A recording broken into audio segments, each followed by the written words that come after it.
Kaixo guztioi, bideo honetan ikusiko dugu 2007ko ekainean agertu zen ariketa bat, uhin harmonikoak lantzen dituena. Eta, basaten digu daukagula uhin harmoniko bat, espazio eta denboraren menpekoa dena, esaten digu edatzen dela oizaren ardantzaren noranzko negatiboan, hori ikusiko dugu zer ikusi daukala hemen agertzen diren minus plus horrekin. Baita ere ematen digute uhinaren maiztasuna eta bere edapen abiadura. Eta ematen digute hasierako unean eta hasierako posizioan zein den bere elongazioaren balioa, 0 dela, eta baita esaten digute hasierako unean eta hasierako posizioan zein den abiadura, vibrazio abiaduraren balioa, 2 metro zati segundo. Eskematxo hau jarri dizuet, azkenean nik uste dut beharrezkoa dela horrelako gauzak argi izatea buruan jakiteko zer den bilatzen duguna eta zein den bidea lortzeko. Azkenean fijatzen bazarete, jarriko dut.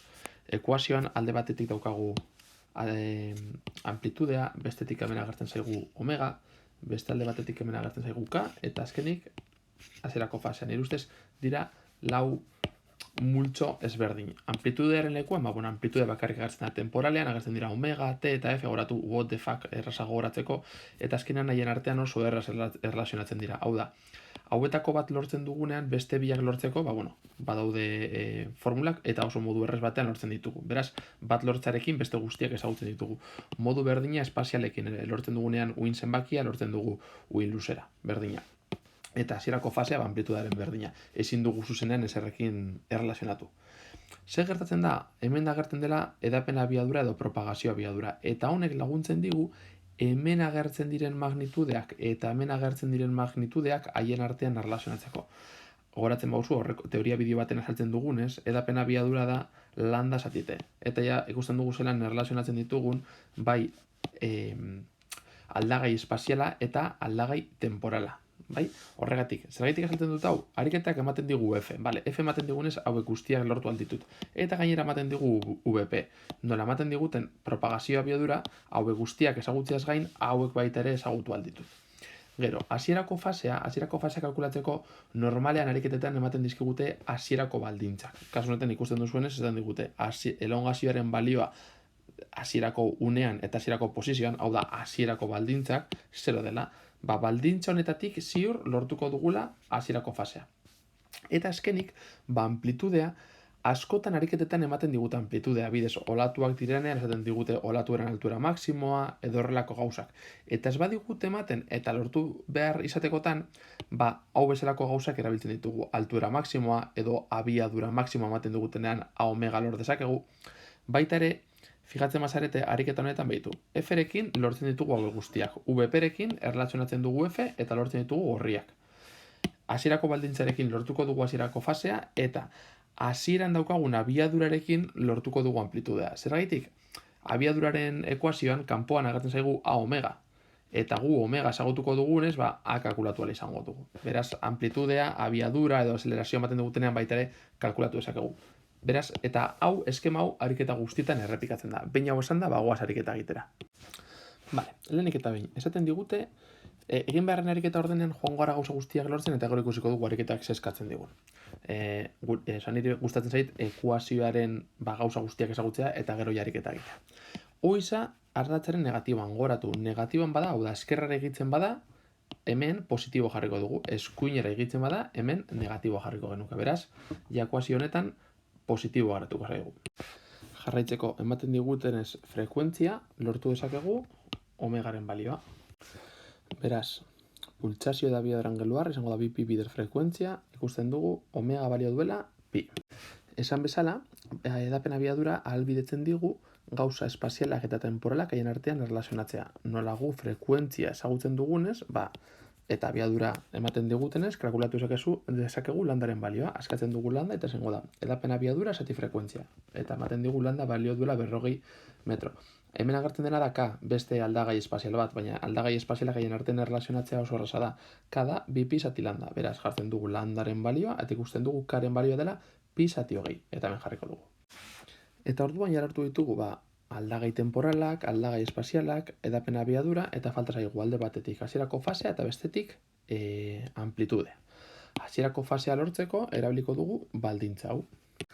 egiten duguna da, guk daukagun ekuazioan, uinaren ekuazioan, jartzen dugu izaren balioa 0 izatea eta teren balioa 0 izatea, hasierako unean eta hasierako posizioan. Horrek izan nahi dut, denbora agertzen den lekuan 0 jartzea, isa agertzen den lekuan 0 jartzea. Bi gai hauek anulatzen dira eta geratzen zaigu bakarrik phi 0.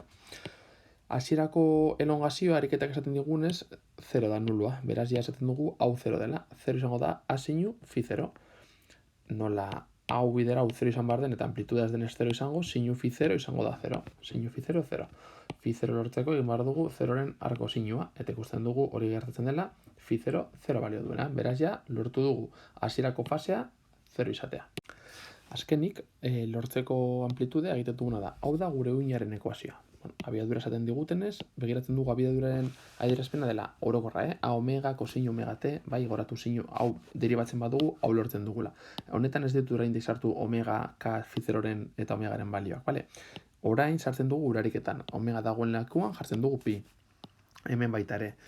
K dagoen lekuan pi zati hogei eta phi 0 dugu jartzen 0 delako. Hau da orokorra eta hau da gure ariketan dagoen uinaren vibrazio abiaduraren adierazpena. Esaten digute t eta isa berdin 0 denean. Eta hau da adierazten duena, beraz t eta barkatu. Hemen erraketa bat dago, hemen isa jarri barko bagenuke. Hemen isa. Vale. Orduan, t eta 0 badira, hau guztia 0 balio du, cosinu 0 balio du bat. Beraz, a bider pi da a pi. Esaten dugu ariketak hasieran abiaduraren balioa direla 2 metro segundu, beraz. 2 metro segundu balio du a pi, eta hortik askatzen dugu izango dela 2 zati pi metro, eta beraz amplitudea lortu dugu. Vale, eta bin guztia daukagunen adierazitaia gure uinaren funtzioa bere gauza guztiekin, orain bagoaz ariketa egitera. Matematek pentsatzen eta guztia eta oraindik ez dugu zer egin, baina ikusiko duzuenez ariketak eskatuko dizkigu bidetik kalkulatutako gauzak.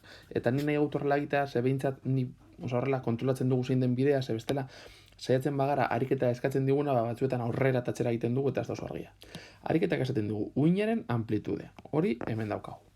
Bestetik esaten dugu uinaren periodoa. Ez daukagu periodoa, daukagu frekuentzia eta omega, baina periodoa lortzeko azkenean gogoratu periodoa izango dela frekuentziaren alderantzizkoa, hau da, 1 zati 0,5, hau da, 2, eta periodoa segundutan neurtzen da, beraz, periodo izango da 2 segundu. Bestetik, ui luzera, 40 metro aurretik kalkulatuta.